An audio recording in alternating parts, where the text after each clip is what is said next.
All right, welcome everybody to the first edition of Hey Bub Outdoors. My name is Adam, and the guy across the screen from me here is my brother Matt. And so we welcome you to this first edition of Hey Bub Outdoors. We're really excited to share a little bit about us tonight, who we are, and the mission of Hey Bub Outdoors, why we decided to start it, and what we feel like can be some goals and purposes for Hey Bub Outdoors. But to get things started, my name's Adam Strasser, and I'm located in Southern Illinois. I'm a father of four, a husband, a pastor, and I guess a little bit of a side farmer. I do some niche farming, but love all things outdoors, and want to continue to learn more and more and more and more and more. Love to hunt, love to fish, love to eat wild food. I just enjoy all things and love all things outdoors. And this year's my brother Matt. I'm gonna let him introduce himself.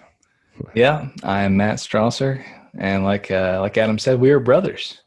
We grew up in the same. We actually shared a bedroom growing up. I That did. was fun. That was interesting. Um, yeah, but we grew up in Indiana. I'm now located in Pennsylvania after my wife and I met in college. She grew up out here on the East Coast, and so I followed her out. We are fostering right now a little baby girl, and that's been really fun and really challenging. But also just so awesome. And we're enjoying that. But similar to Adam, love the outdoors, and that is the whole driver behind all of this. And although it's been a part of my life since I was young, I do feel like in a lot of ways I'm a novice when it comes to some of the things that we're going to be talking about. So this is just a learning experience for all of us, and we hope that you guys can enjoy and just participate with the conversations that we're having. So we're super excited, as Adam said, and it's been something in the works for quite a long time, and we're excited to get recording and just be in conversation with you guys. So Yeah. One of the things that when you think about Hey Bub Outdoors, at least for us, it's like this is the way we live. So Matt and I are daily in conversations with one another, usually through like FaceTime or Facebook Messenger. A lot of times it's just about stupid stuff, but we love talking most of the outdoors time. most of the time and conservation. But really, the term "Hey Bub" is a term, at least for where we're from. It's a term of endearment, and my kids actually call my brother Bub. But here where I'm at in Southern Illinois, 50% of the time, if a hunting buddy calls, "Hey Bub, what are you doing tomorrow?" I mean, that's just a term we use. It's a term of friendship. And so, Hey Bub Outdoors, first and foremost, is about being a good friend. It's about sharing friendship with whether it's with the community I'm part of here in Southern Illinois, or for Matt, the hunting friends he has there in PA. It's just about sharing outdoor experiences and building friendships. I mean, it's just part of who we are. It's part of like what we feel called to do, is to be good friends. I mean, the way I live life, it's like the greatest commandment to love your neighbor, and so we just want to share this call of being good friends, and outdoors sometimes is the thing that it takes to bring folks together. Yeah. So Matt, anything to add about the word bub? Yeah, I mean, I think for a lot of the guys that are out here on the East Coast in Pennsylvania, it's maybe not something that we're super familiar with, but from the Midwest, it is certainly making its way around. So, yeah, if you don't already refer to your buddies as Bub, hopefully this will be something that you guys will just enjoy and find to be just fun. I mean, that's our whole mission is to just keep things lighthearted as well as we're going through these conversations. So, as Adam Yeah. said, it's all about friendships and land and the outdoors. So we're super excited about that. Yeah. Yeah. So Matt and I are like novices at all of this stuff. We are just like uh we aren't a go-to resource on this stuff. But one of the things we hope to do, and one of the things we've seen in groups that we appreciate and groups that we've been part of is when there's a learning objective, meaning when a group exists so that learning can happen, people grow and people flourish. And so our goal here is to bring people that know a lot more about the issues that we want to talk about, or maybe issues that you would like to see us discuss, bringing more people in to discuss those topics through these meetings. And our goal is to keep them pretty short, 15 minutes or less. So if you're driving, to the grocery store or taking your kids to school, and you can play it over the loudspeaker, that it'll work out. So you can get it in short snippets, but really we have a goal to reach a variety of topics, and we'll go over that here in a minute. But the whole purpose is learning, because I don't know much about anything. Yeah. Everything I know has been taught to me. So Yeah. And those learning experiences are something that I feel like, especially in the outdoors, are things that bring people together. yeah, And it just creates good memories. So that's what we're all about. yeah, yep, absolutely. So, Hey Bub Outdoors, that term outdoors, is near and dear, as we said, to our heart. Matt, when you think about that, this Hey Bub Outdoors, what would you say is one of the main objectives of Hey Bub Outdoors? What does that outdoors kind of include? Yeah. So, I mean, it's going to cover everything from, so Adam and I, we both like to hunt. We like to fish. We like to be outside. We like to forage for mushrooms. That was one of the things that Hmm. we did a lot growing Edible up. mushrooms. Yeah. Morels. Morels, especially. Yeah. Yeah.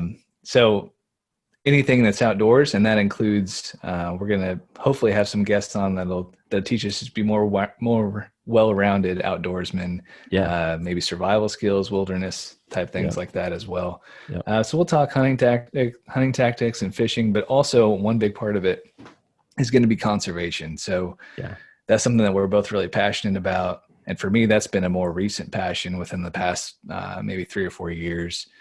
And really that comes down to when you're taken from the land time after time, if you're out in the woods and you're hunting and you're harvesting animals or whatever it might be, it's so important to be putting back into the land what you're Yeah. taking. Yeah. So we find that that's going to be one of our key objectives through all of this, is to bring it back into conservation and how we can be good stewards of the land as well. Yeah. Yeah, that's really good, Matt. A variety of topics, but as you and I have discussed in the past, the more diverse we are in the angles we look at conservation, really all these activities, whether it's quail hunting or mushroom hunting, or tapping trees for syrup, or deer hunting, or whatever it is, it's a different angle. Trapping, it's a different angle of looking at conservation. So the more diverse we can get in how we look at this, like conserving the land and treating the land as a steward, that's to me, that's like deep down within me, my like burning passion that I've known from birth is like, man, I Yeah. love the land. I want to take care of it. Like, I don't know how to describe it. There's Yeah. just something within me that deeply connects with it. But the more angles, that I can look from, it'll help me be more diverse and knowledgeable in how I do take care of the land, not just from one perspective. Yeah, absolutely. Yeah. Yeah. And then, conservation is a huge part of the outdoors, but Matt already said this whole idea of giving, but I enjoy taking too. I mean, I love harvesting a deer. I am a wild food nut. I'm crazy about persimmons. It's I'm true. crazy about eating good food from the wild, and we're going to talk a bunch about that. But uh, Matt, what's your favorite thing to eat? Favorite wild food? Probably berries. I'm big Yeah. on berries. Yeah, I like them. What berries? Blackberries, if I can find them, those are my Yeah. go-to. Yeah. Persimmons are good. I don't know. Again, East Coast. I mean, growing up in the Midwest, persimmons was something we partake in quite a bit. But Right. out here in Pennsylvania, not as many folks know about them. But they're super good, Oh and man. deer love them. Animals just eat them up. Yeah. So Yeah. We'll talk plenty about the golden nuggets on golden nuggets. That's right.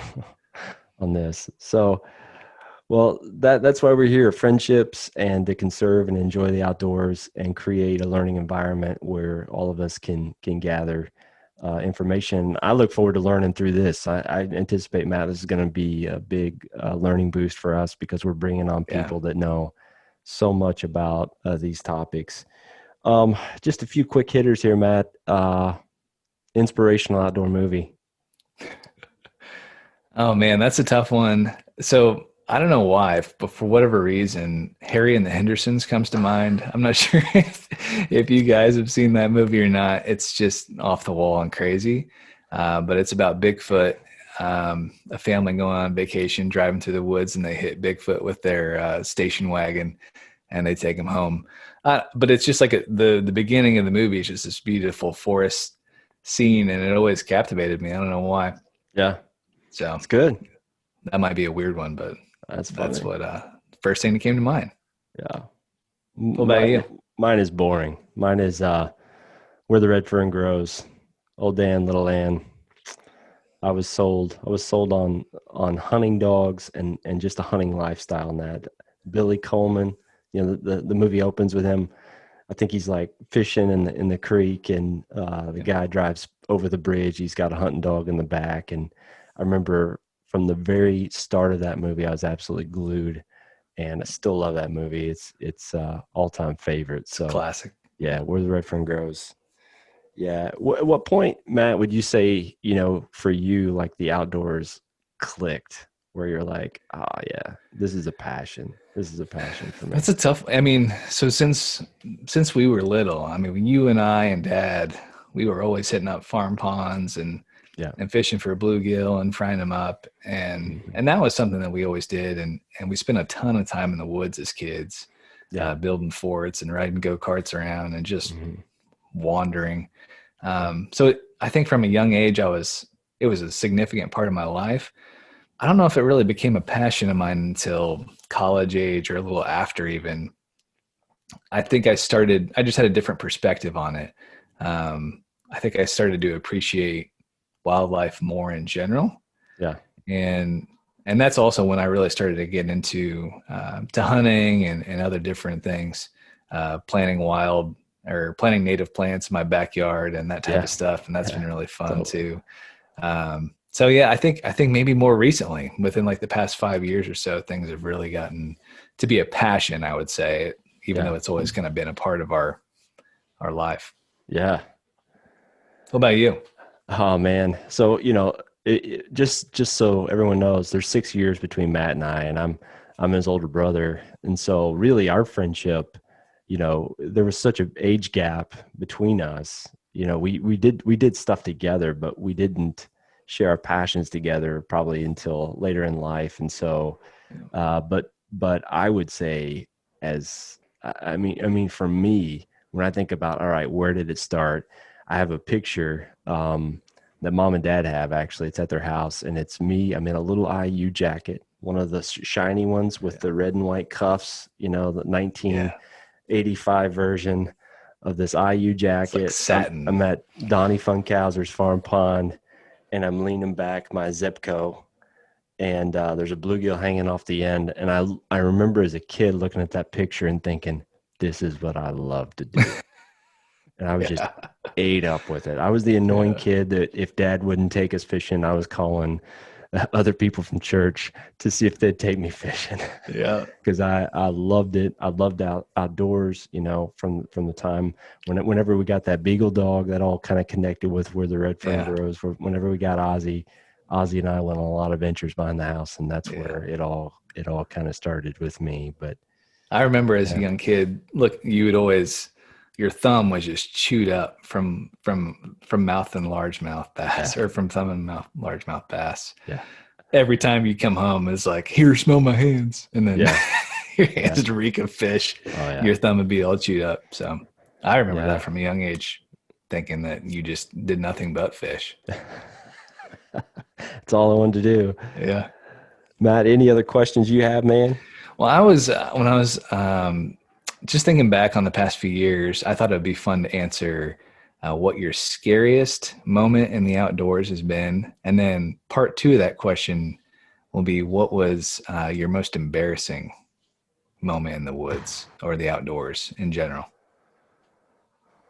Yeah, so scariest for me probably would be last year, youth season, Illinois firearm season for deer. Um, Noah's my oldest son Noah. He was 11 at the time, and he's 13 now. Just turned 13 a couple weeks ago. But he was trying to shoot a buck, and he was just too excited. I forgot to tell him to shoulder it better. I mean, I was excited for him, and he ended up splitting his eyebrow wide open, and I think 7 or 8 Yeah, I was stitches. gonna say he got stitches on that one, Yeah, didn't he? 7 or 8 Yeah, stitches. That was a long we've walk all back to done the it. truck. It was We've all done that one. so scary thing was, facing my family afterwards of I'm a real responsible dad, and here I am letting my son get his eyebrows split open. So, and I'd say that was probably one of the most embarrassing too. Say that's a twofer The right there. twofer. Yeah. What about you? I haven't had a whole lot of like life-threatening type moments in the woods. Not a ton. Actually, one that one that comes to mind of a more recent experience. Last year, I got out of my tree stand after a morning hunt on public land out here in PA during deer season, and right as I climb down, I get to the base of a tree and I look to my left, and there's a raccoon just probably 20 yards away. It was charging me. And I don't know why I was so terrified, but I mean, it was like showing its teeth and it was coming full bore right at me. It was actually a pretty scary experience. Yeah. Yeah. Otherwise, just in general, I don't know, for those of you who are on the East Coast, maybe you can relate. Public land hunting out here is nuts. So there's in general just a lot of like, especially first day of quail season, pheasant season, you stay out of the woods. You do not go. If you're a deer hunter, you don't go. Yeah. Um, if you do go, you should partake in the pheasant hunting. But if you're in a tree stand, you're going to get peppered with some shot, and that's not very fun. But in general, I have had a couple close experiences of other guys shooting in my general direction. One of them, I won't name names, but it's a guy I know pretty well, and that's always a scary experience. So, firearm Yeah. safety, guys, it's utmost importance. Yeah, which actually is a pretty good lead in because, one of the things that we're going to talk about together, and one of the things we're going to emphasize is just hunter ethics. Yeah, And we believe we get it. We understand how competitive it is out there. We get it. There might be an advantage of, hunting a property line or being tempted to shoot across lines, that sort of thing. But we're gonna really emphasize hunter ethics because we feel like if as a community we value hunter ethics and we value, the person that's across the property line, if we value them as much as we would ourselves, if we put ourselves in their shoes and say, all right, however it is that we would want to be treated, let's treat them the same way. yeah, That, man, it can go a long ways of just helping these communities because there is an ugly side to hunting. There is yeah, a confrontational side of hunting that just is not healthy for anybody. So, we're going to talk about ethics, shot ethics, all those sorts of things in our time together as they come up. yeah, But yeah. Matt, I think we've reached our time limit. So, Cool. Yeah, sounds good. anything We're else, super man? excited. I mean, and just in general, I'm very excited, as Adam said, just to be learning with you guys. So as we have people on, I think probably more than anybody, Adam and I we're really pumped to have these conversations and learn. And we're going to bring people on that, mostly it's stuff that we want to learn about, but hopefully, as we get more feedback from you guys as well, it'll be stuff that you want to learn about as well, so that we can all be on this journey together. I mean, really, we're just talking about having good friendships, community, and enjoying the outdoors, and Yeah. doing it in a way that we think is ethical and is practicing good stewardship. So, Yep. if you're about that, just like we are, then we hope you will jump on. And yeah, look forward to the next episode where we get into the meat and potatoes of stuff. And Yeah. until then, we're excited. Yeah. So we're going to try to stay seasonal. And so we'll try to cover topics that fit where we are. Right now, this is being released on February 1st. So, we're going to be looking at topics here in the next couple of weeks that might connect with you. You might learn something new. You might, so we're going to have John Dosh on from Passing On Wilderness Skills. He's going to be sharing about sugaring. That's something I've never done, but I did order a few taps. I'm going to try my best this February at making my own maple syrup. I've never done anything like that before, but I thought, man, that's cool. And John's going to be on. But next week, we got a heavy hitter on, Adam Keith from Land and Legacy, who has been really influential in both of our lives, Matt. Yeah. Somebody that is an expert when it comes to land management, to understanding habitat, to understanding, ways that we can manipulate the land so it fully expresses its original intention. And Adam's going to be on next week, and he's going to lay it down. So really looking forward to having Adam on, and that's going to be a great time. Yeah. So absolutely. Yeah. Until then, guys, we'll see you soon. And thanks for joining us today. Yeah, appreciate it.